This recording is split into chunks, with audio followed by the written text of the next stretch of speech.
मां ज्वालामुखी मंदिर शक्तिनगर से जुड़े विवाद में संचालन समिति ने प्रेस वार्ता कर अपना पक्ष रखा। समिति ने मंदिर की दुकान के बकाया किराए, मंदिर संपत्ति और प्रबंधन को लेकर लगाए जा रहे आरोपों पर 2005 से 2023 तक हुई विभिन्न प्रशासनिक जांचों और दस्तावेजों का हवाला दिया। समिति के अनुसार मंदिर की एक दुकान का किराया लंबे समय से बकाया है, जो वर्तमान में करीब 13.50 लाख रुपए बताया जा रहा है।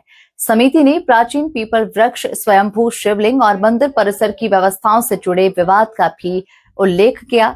समिति का दावा है कि पूर्व में हुई कई जांचों में उसके खिलाफ वित्तीय अनियमितता या लगाए गए आरोप सिद्ध नहीं हुए हैं। वही वर्ष 2026 में लगाए गए नए आरोपों की जांच संबंधित स्तर पर अभी जारी है और समिति ने जांच में सहयोग करने की बात कही है। प्रेस वार्ता में प्रधान पुजारी पंडित श्लोकी प्रसाद मिश्रा ने हेमंत मिश्रा को खुली चुनौती देते हुए कहा कि यदि उन्हें मां ज्वालामुखी मंदिर की पूजा पद्धति और धार्मिक परंपराओं का ज्ञान है तो वे उसे साबित करें। समिति ने मीडिया से अपील की है कि मामले की संवेदनशीलता को देखते हुए सभी पक्षों का पक्ष लिया जाए और सरकारी तथा प्रशासनिक दस्तावेजों के आधार पर ही खबर प्रकाशित या प्रसारित की जाए। समिति का कहना है कि उनका उद्देश्य किसी व्यक्ति को बदनाम करना नहीं है, बल्कि मंदिर प्रबंधन और संपत्ति से जुड़े तथ्यों को सामने रखना है।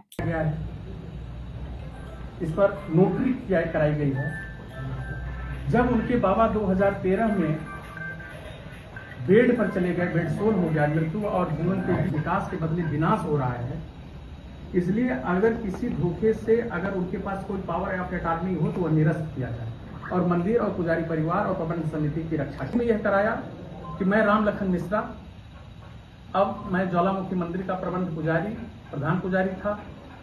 हम अस्वस्थ हो चुके हैं, हम अब मंदिर को नहीं देख सकते हैं। मेरे जगह पर मेरा पौत्र हेमंत मिश्रा देखेगा। ये वो नोटरी है। इस नोटरी पर हम ध्यान आकृष्ट यह कराना चाहते हैं कि नोटरी जब वो बेड पर चले गए 2013 में, तब यह लिखाया गया, जबकि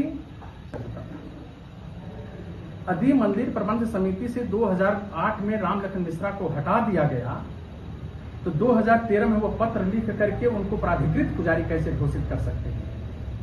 यह पेपर अपने आप में यह बताता है कि शासन को, प्रशासन को, मीडिया को गुमराह करने के लिए प्राधिकृत और तीर्थ पुजारी लिखते हैं। तीर्थ पुजारी का अर्थ पता नहीं उनको मालूम है कि नहीं है कि तीर्थ पुजारी किसे कहते हैं। मैं मीडिया के सामने और प्रबंध समिति के सामने अपने से लेकर के यह निर्णय बताना चाहता हूं कि यदि वो आज भी यह बता दें कि मां जगत जननी किस जगदम्बा ज्वालामुखी किस पर विराजमान है और एक टाइम का अगर वस्त्र बदल देगा तो मैं अपने पद से पदमुक्त होकर के चला जाऊंगा। यह मैं अपने से और प्रबंध समिति की तरफ से उनको अधिकार दूंगा कि यदि वह करके दिखा देंगे तो हमारी प्रबंध समिति उनको स्वीकार करके हमें हटा क्यों रहे हैं। एक बड़ी प्रश्न है सर कि ये कर क्यों रहे हैं। क्या उनका आपने ले लिया, क्या हमने उनका ले लिया, कि क्यों ऐसा वो कर रहे हैं।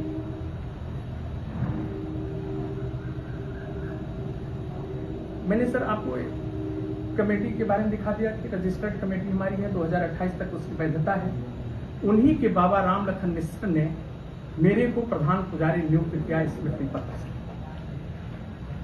यदि उनके चरित्र ठीक रहे होते, उनके लड़कों के चरित्र ठीक हुआ रहता तो शायद उनके बाबा राम लखन मिश्रा मुझे प्रधान पुजारी नियुक्त नहीं करते। इस पर उनका सिग्नेचर है।